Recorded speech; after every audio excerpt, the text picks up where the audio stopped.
Mang Acil Gentra Suara dina acara Dongeng Sunda.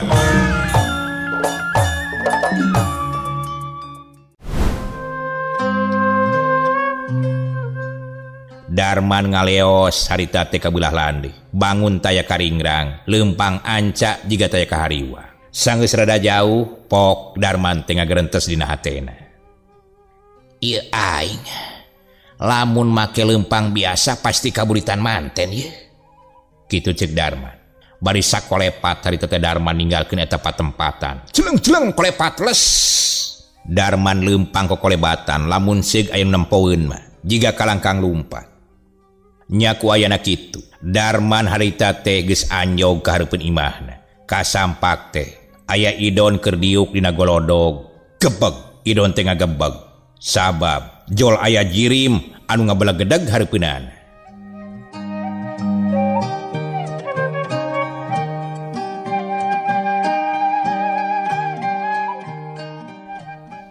Saha eta lain kitu jurik mah sok syah lamun manusia ngomong.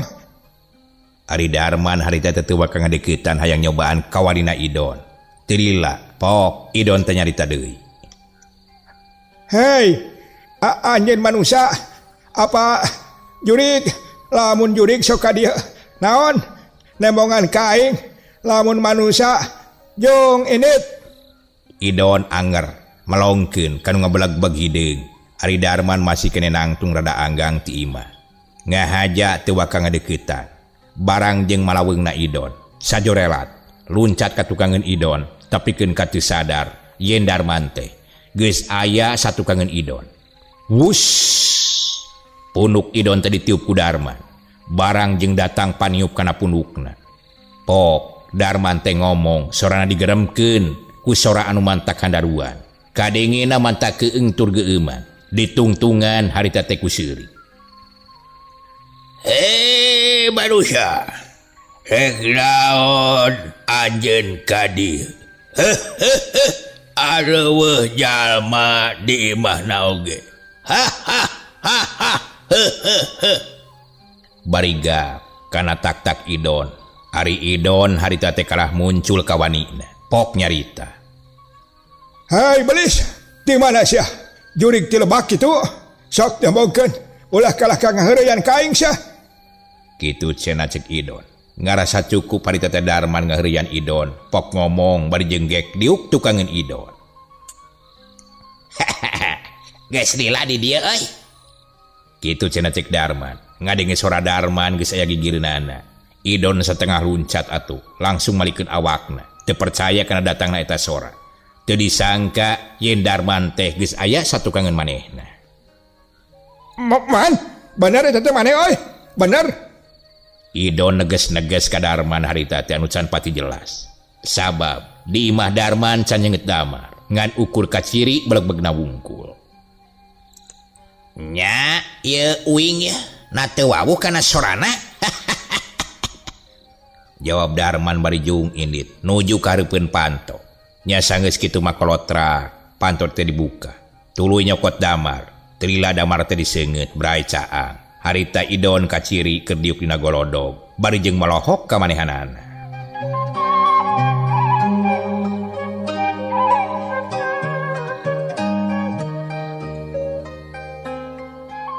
Keheula atawa tadi nu ngabeleg-beg hideung teh basa di hareupeun imah. Maneh kitu? Ari sugan teh jurig. Teh kanyahuan datangna atuh. Ceuk idon. Sanggeus jelas yen bener anu aya di hareupeunna teh nyaeta Darman sobatna. Nya atuh.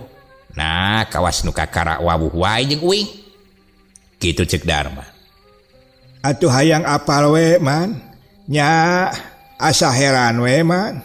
Pedah ti kanyahuan ti dituna jol-jol jeleg we tah. Aya harpeueun. Harpeueun hareupeun meureun. Keun bae lah, saeutik disalahkeun. Ceuk idon harita teh bari malong ka Darman. Ari Darman terus diuk gigireun idon, nyarande dina tiha. Lain ya uing mah penasaran don.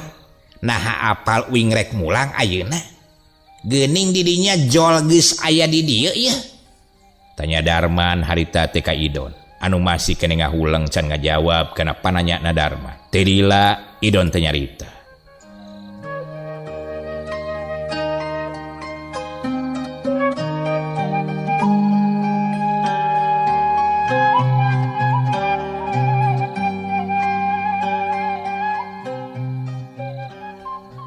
Pogo oge uing teuing kumaha da jol hayang panggih we ka dieu ye. Bari jeung hayang apal hasil gempungan basa di imah tua kampung. Harita pan uing teh teu apal jeung teu kabejaan deui. Darman teu waka ngajawab harita teh kalaka ngahuleng. Jiga anu keur dipikiran. Teu lila ngalieu ka Idon bari jeung narik napas panjang. Urang teh salaku anu ngarora kudu bisa ngabereskeun kana masalah anu keur tumiba khususna di lemur urang ngan anu jadi hanyaka teh hanyaka kumaha man? Hanyaka anu bisa kana bela diri teh bisa ka itu tak eta anu jadi pamikiran kuring teh. Kumaha atuh lamun urang rek diajar deui man sakirana bisa moalnya. Bisa 2 atau 3 jurus lah jeung lumpat lah. Sakalian lumpat carana ngahampangkeun awak lah gitu. Sanggup teh eta kira-kira ngajarkeun. Darman ngadengi Idon ngomong kitu teh. Teu waka ngajawab kalah kamelong kana beget Idon anu keur ngukur sakumaha kahayang jeung keyeungna Idon.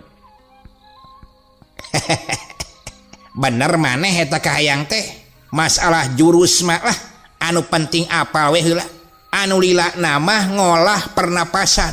Urang teh kudu bisa nyalurkeun jeung neundeun di mana kahayang urang. Lamun urang geus bisa ngolahna kana eta tanaga anu aya dina diri urang, tan wande bisa ngahiji tah. Ta urang bisa aya kapastian keur makena sakumaha kahayang urang. Contona ieu tuturkeun uing yuk. Ceuk Darman harita teh ngajakan ka Idon ka beulah tukangan imah. Nya Idon teh loba carita terus nuturkeun ka Darman.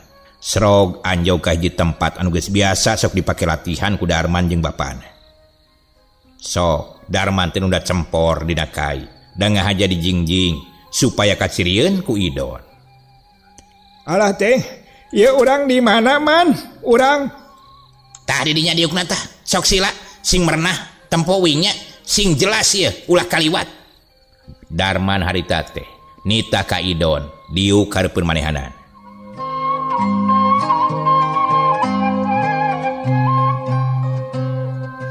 Harita Idon diuk sila bari leungeun dikepeulkeun ditumpangkeun dina tuurna urutan Darman. Angin peuting harita teh ngahiliwir karasa niup ka Darman jeung ka Idon anu keur dariuk. Tila karasa dak dumadak awak Idon teh asa beurat jiga anu nindihan. Tapi Idon teu ngomong ngararasakeun naon anu keur kajadian. Teu lila aya kaanehan leungeun Idon asa aya nu ngagerakeun ka luhur najan ditahan-tahan ogena. Idon keukeuh we teu bisa nahan. Eta leungeun teh anger wae usik ka luhur. Harita Idon teu papareket hayang muka eta keupelan keukeuh teu bisa jiga aya nu ngonci. Pok Idon teh ngagerentes bari panonna nempok ka Darman. Iya meureun ya. Anu disebut tanaga batin teh. Bener iya meureun ya. Ceuk Idon tipe pereket hayang muka keupeulanana. Ari Darman nempo Idon kitu teh. Teu lila ngaleupaskeun koncina. Pas dileupaskeun ku Darman, sakaligus muka leungeunna ampir we harita teh ngajengkang ka tukang kabawa ku tanagana sorangan. Hiat. Aduh alah ampun. Aduh rek ngajengkang man. Aduh iya. Kitu cenah ceuk Idon. Tak kitu akibatna lamun urang geus bisa ngolah napas anu sampurna tapi butuh waktu anu lila teu sagawaya jeung kudu sabar dina latihan. Anu penting nama kudu remen we diajarna. Kitu cenah ceuk Darman. Siap anu penting mah jeung jaga-jaga uing heula sorangan lah. Da lamun ti bareto mah atuh maneh teh di imah meureun uing teh geus rada bisa tah. Moal katinggalin jiga ayeuna. ngadengi Idon nyarita kitu Darman kalah nyereng. Padahal mada uing teh balik 3 bulan sakali atuh. Lamun bener aya kahayang ngobat ngeureuy we ta jeung bapa. Sok sanajan eueuh uing ogenan. Dasar wawae. Kitu cek Darman. Ari Idon ngahulang harita teh bener oge kana caritaan Darman. Yen manehna teh teu kudu diajarkeun ku Darman wae. Lamun bener-bener niat mah. Alah, puguh kakara kapikir ayeuna man. Hanya ka teu tiba heula. Mun baheula ngeureuyeuh mah nya jeung pawikanta. Uing teh geus bisa hot hiat. Aduh, alah ya nyeri deuh. Alah, asa sing siremen jadol ya. Siku aduh. Nah, atuh tangkal ka itu lain nyingkah. Ampun. Cek Idon bari jeung muringis. Sabab sikuna kidagor kana tangkal kai anu aya tukang ngeunana. Tah kitu. Jadi kurang hati-hati jeung waspada. Makana sagala kahayang ogenan kudu dibarengan ku niat. Lamun cukup kahayang wungkul, bila mana kahayang geus robah niat jadi leungit, moal dilaksanakeun. Tapi lamun geus niat, sagala rupa ogenan pasti dilakukeun. Makana ari geus waktuna dipake ka karahayang anu bener-bener ngulik deui, tapi eueuh salahna. Sok we uing moal ngoretkeun ngan meureun awak di dinya wayahna lamun jadi pargel deui, da geus lila teu digerak-gerakkeun. Alah man, ulah-ulah awak anu bisa pararega si ku uing ge bieu panyeri deui yeuh. Alah teuing asa kasetrum. Kitu cenah cek Idon. Nya geus, penting isukan lah. Urang latihan deui. Pokona mah di dinya kudu sing husu, sing remen diajarna. Nuhun pisan man, nuhun saacana ogenan. Uing teh ngaturkeun nuhun ta ka balad anu soleh. Ngan uing nawe nu badagong, tak kitu man. Kitu cenah paguneman antara Darman jeung Idon selaku sobatna.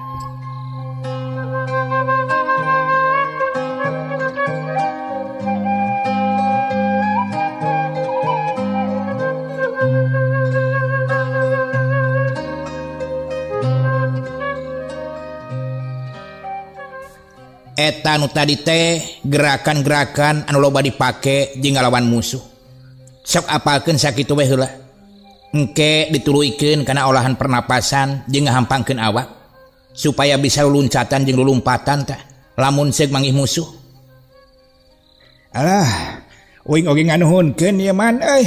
Nganuhunkeun pisan anu geus ngajarkeun jurus-jurus anu penting keur nyang hareupan lawan. Komo lamun tepikeun ka uing bisa. Hatia celang les. Nya minimal malah uing teh bisa ilmu hampang awak we kitu. Jadi ari latihan nu kieu mah teu kawas murak cengek, begitu gep langsung ka saladana. Tapi kudu sabar jeung rajin dina latihanana. Remen ngolah ta eta cara jeung katangtuanana. Contona urang boga bedog ek dipake, tapi tara diasah geus pasti we bakal mintul. Tapi lamun urang remen ngasahna geus jadi hiji kapastian.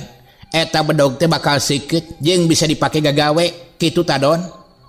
Darman ngabejakeun ka Idon kudu kayang lamun seug hayang boga pangabisa.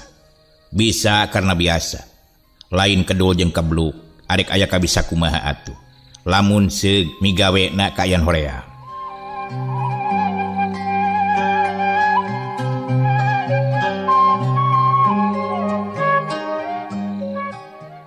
Nuhun pisan man. Nuhun ah. Rumah sajeng sadar ya. Kuring ogenan loba namanya kitu teh ngagugu nafsu bungkul. Tara ieu mikirkeun ka hareup anu bakal kumaha balukarna teh. Bangna uing hayang panggih jeung Bapa Wikantat sugan teh araya. Tapi dasar geus kudu panggih jeung maneh meureunan. Ieu tah man, uing ka dieu teh boga niatnya kitu. Hayang ngalap ilmu. Puguh uing menang sapeuting tadi huma teh. Tas jajab bapa tah jeung emah. Arek papelakan deui di huma cenah. Kieu we ari jadi jalma teu boga mah Don. Hayang madang kudu babad, hayang madang kudu babad leuweung, hayang seubeuh kudu barase, hayang cacape kudu capek. Mantuan we ka indung bapa da karunya, mantuan sagawe-gawe. Jauh tanah ka langit lamun dibandingkeun mata jeung maneh mah. Dahar tinggal am, mandi tinggal cor, hayang baju tinggal rap, cik naon dikasusah atuh. Sawah diunggal lebak, kebon diunggal gunung, sedangkan uing mah hirup ngan jadi mangandeh hungkul. Mangandeh kanu jadi kolot, ditatar-tatar ku kasusah, diati ku kaperi. Kaingetan ye, aya salam. Cik Darman harita teh nyarita ka Idon. Ari Idon olohok berjeng melong ka Darman. Hati Idon geus teg we pasti ti adina Darman. Nya eta nu dianti-anti pisan ti kamari teh gerentes satena.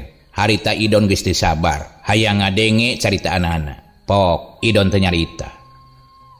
Ti bapak atawa ti Ma Iwin eta teh? Idon ngabaredokeun pananya supaya Darman teu curiga kana perilaku Idon. Anu sakedapan mah molohok melong ka Darman. Tapi sing disumput-sumput ogenan Darman teh geus yakin teu loba tatanya deui ka Idon. Terus we harita teh dibejakeun. Piraku atuh ti Ma Uing?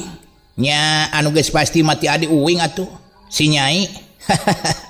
Tadi memeh ngaleos teh balaka ka uing pangbejakeun salam cenah ka Idon kitu.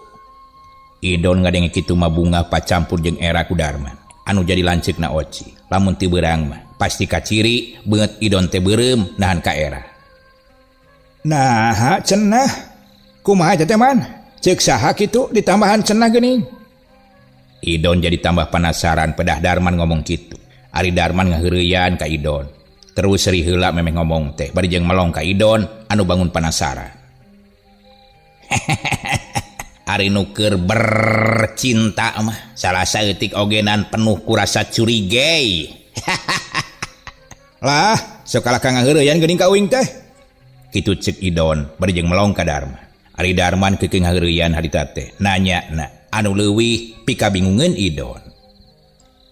Lain da ieu mah bet sugan we atuh da maneh teh lalaki.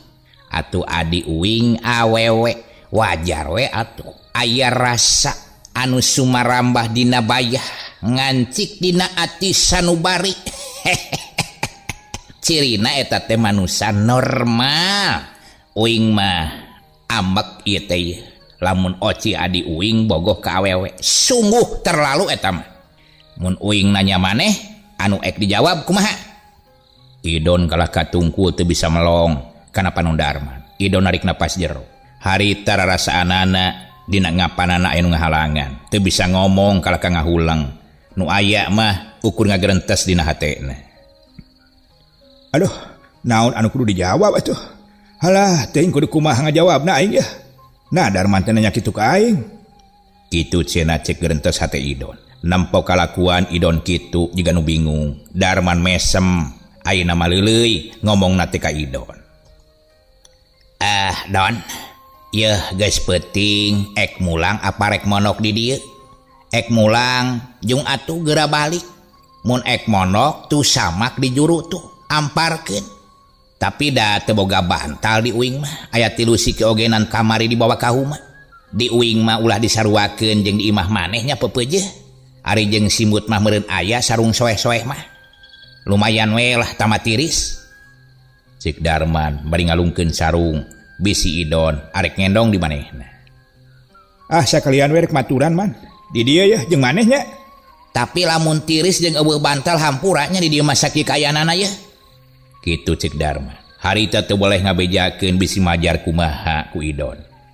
Sepina peuting harita teh dipiri ku cicir anu milu ngawi. Kadenge anjing babaung anu melebung.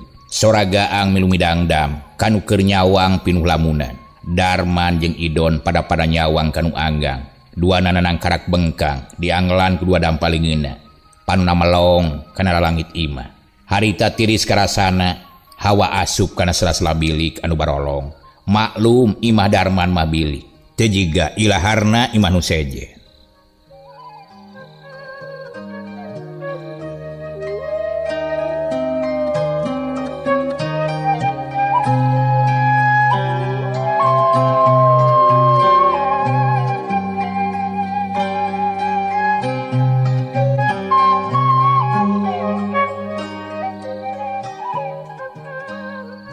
Balebat ti belah wetan, hurung mubiar nyorot murai kenalang sepeuting. Ibun maruragan katebak kunuting keleper barijeng ngicis kenjangjang. Pangeusi lemur campaka harudang pikeun mancen gawe sewang-sewangan. Kitu deui Idon berai ngabentakeun matana. guru-bug koreja tuluy nangtung bari jeung gigisik manehna kakara sadar kawas sare di imah nawae telila luak lieu kagigir Darman geus eueuh malahan mas samak urut sarena ogenan geus diberesan disarandekeun dina urutna pinuh ku rasa penasaran harita idon teh terus ngagulungkeun samakna anu urut sare sok diteundeun sarua diteundeun deui kana kurutna leos kaluar bari luak liuk jika anu diteangan pas tungkul ka sampak teh di hareupeun idon geus sadia cai ngebul keneh ngahaja disadiakeun jeung tamu adah benar-benar ya didikan Bapak Wikanta mah najan Darman hirup sorangan teu ngarasa nu ngeulis buktina isuk-isuk geus hudang tah bisa nyadiakeun cai jeung aing nginum kitu ceuk idon keur ngahulang kitu kadenge Darman ngomong ti beulah gigireun imah toh si beungeut heula dina pancuran kitu cenah ceuk Darman atuh idon teh loba omong terus ngalengkah ninggalkeun panto tengah imah jerut turun tina golodog lewas leumpang maksudna mereka cai teu lagi geus datang deui ka sampak Darman keur diuk nyang hareupan beureum sampe jeung cai ente bener-bener seger pisan ya hari hudang isuk-isuk mah ya tuluy mandi najan tiris ogenan karasana tapi seger kana awak ya bari kalacat deui kana golodog gek diuk pahareup-hareup jeung Darman kop kana cai anu masih ngembul keneh regot idon teh bangun nikmat pisan nyerupu cai ente sabot idon keur nginum Darman pok nyarita sok tah belum sampeuna lumayan lah keur ngaganjal-ganjal beuteung tama lapar samemeh dahar tapi dahar mah di imah maneh we nya da uing sakedeung deui ogenan rek mangkat deui tah ka huma bapa uing bisi dedeupeun uing bebeja ek sapeuting teh keur kaayaan harengheng pokona mah Darman bebeja harita teh ka idon ari idon bangun hanjelu ngan sapeuting panggih jeung Darman pok nyarita ari sugan maneh teh rek lila man kumaha atuh di imah ya lakeun bae ulah melang jeung hariwang Darman negaskeun ka idon anu surti kana tingkah jeung omongan idon bari ditungtungan ku seuri keirah-irah diajakan kuing sakalian mawa salin jeung bekal tah soalna ayeuna macan aya papelakan lamun rek diajakan teh bisi maneh kalaparan ari idon harita teh banget kurasa atoh ngadenge Darman ngomong kitu teh justru kahayang nama kitu pisan hayang panggih jeung oci ditambah deui hayang leuwih soson-soson diajar silatna nya sok atuh man kuing di daguan rek iraha mulangna di kalembur tah ayeuna mah bapak uing ngahumana jauh tah lalampahan ogenan 8 jam oh kitu jauh atunya 8 jam mah ku leumpang eta teh lamun ku lumpat paling yang berenang kana 4 jamnya nya kumaha ge nu milampahna atuh arek lumpat hayu ari uing mah ngan pokona mah jauh we lain di huma anu biasa yeuh lain teu sono nya don bisi berang teuing yeuh arek mangkat uingna sakuman diomongkeun tadi ka maneh hampuranya lain ngusir ceuk Darman harita teh bari jung nangtung lewas ka jero imah anu maksudna mah arek mawa salin sakumaha mistina najan eueuh nanaon ogenan di imah teu lila terojol ti lawang dapur bari jeung mawa buntelan sok diteundeun heula dina golodog anu dipimaksud mah arek nulakan heula panto bisi can katulakan kabeh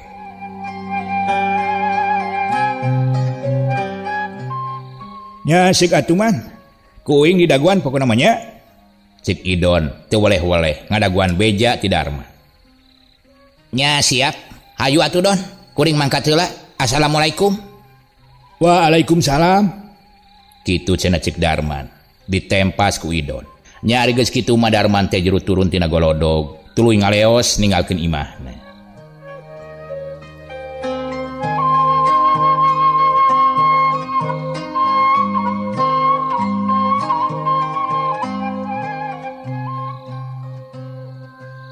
ayeuna urang caritakeun di hiji leuweung aya sababaraha urang jalma anu keur badami teuing naon anu dibadamikeun teh da jiga anu parenting pisan salah sahiji dina eta riungan ngomong dimimitian ku seuri ngagagah mantak gimir anu ngadeng dibarengan ku angin anu ngagelebug nebak kana dangdaunan si horeng teh teh japra mangrupakeun komplotan garong teh harita muterkeun panenjona ka sakabeh anak buahna diteutepan hiji-hiji pinuh ku sifat-sifat iblis dina dirina panon hurung beureum najan dina beleg-begna peuting ogena memang japra teh hiji pamingpin anu ngabogaan sima jeung pangabaran dina awak japra teu aneh ku sakabeh anak buahna dipikasieun jeung dipikagigis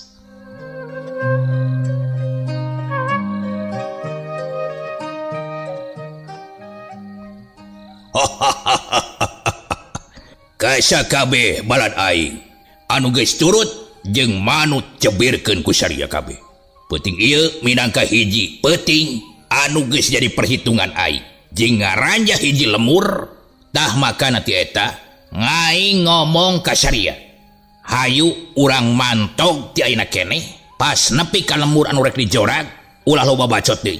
Jalankeun ti opat madhab koredaskeun naon kagablegna di eta lemur. Bawa kabeh jeung bekal urang lalebok tah. Kajebir tah ku saria. Kompak kadenge atuh harita teh. Reang remala. Syukur. Sok jalankeun sahade-hadena. Ulah aya nu kaiwat, bisi aya anu ngalawan mah podaran wae. Kek we kitu. Dabongan wani-wani ngalawan ka aing. Tah sia Birong, ka hade. Siap lah abdi mangajalankeunana. Siap sadia. Maju hayu. Sia jeung aing duaan. Beda tujuan. Urang neangan jalma anu geus ngabalukarkeun sia jeung si Patmi tatu. Hayang apal kadijayaanana eta jelema. Aing jadi penasaran.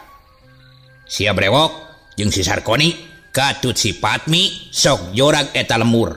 Utamana sia Sarkoni anu jadi panuduh jalan da sia anu geus nalungtik na ogena. Sakirana geus hasil kana maksud ulah ngadaguan teuing aing balik. Bawa weta kagu halalai kaharti ku saria kabeh. Hah? Sumun kehartos si Mabdi sejak mantog ampermios. Kitu cenah cek Sarkoni ngajawab. Angin peuting harita tengah hiliwir. Sarkoni ngaleos ninggalkeun eta patempatan dituturkeun ku si brewok kitu di Patmi.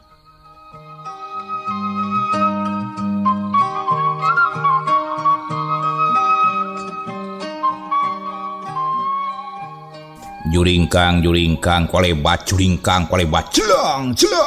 les sakabe anggota komplotan garong teh kokolebatan dina beleg-begna peuting katempona ngan saukur ngolebatna kalangkang hide bakat ningku gancang-gancang na eta gerakan nandakeun eta jalma-jalma teh lain jalma samanea geus pasti pinuku elmuna jeung asak dina latihan teu lilas rog anjog ka hiji lemur opat mad habis ka kepung celeng pelepat balana japra geus asup ka jero lemur campaka kokol di pos ronda nihtir harita teh manitari burudul lalaki-lalaki kalaluar pas kaluar disampakeun komplotan garong anu geus kaeusi ku sifat iblis akhirna teu bisa kahalangan deui bentrokna pangeusi lemur campaka jeung komplotan garong.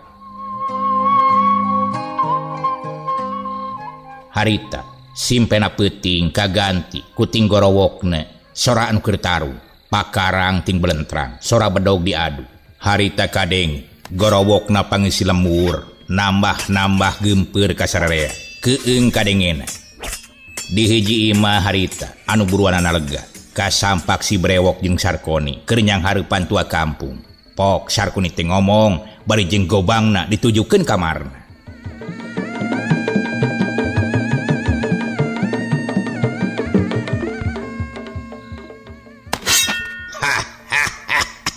Ngarek naon sia?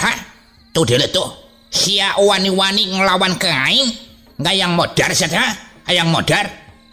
Ari marna salaku tua kampung tenang wae harita teh. Teneng ludeung, najan hate tagibur ge geus kabayang balukarna dina ieu kajadian. Anu pake melang jeung hariwang teh. Ayeuna tumiba pisan. Pok ngegerentes dina hatena.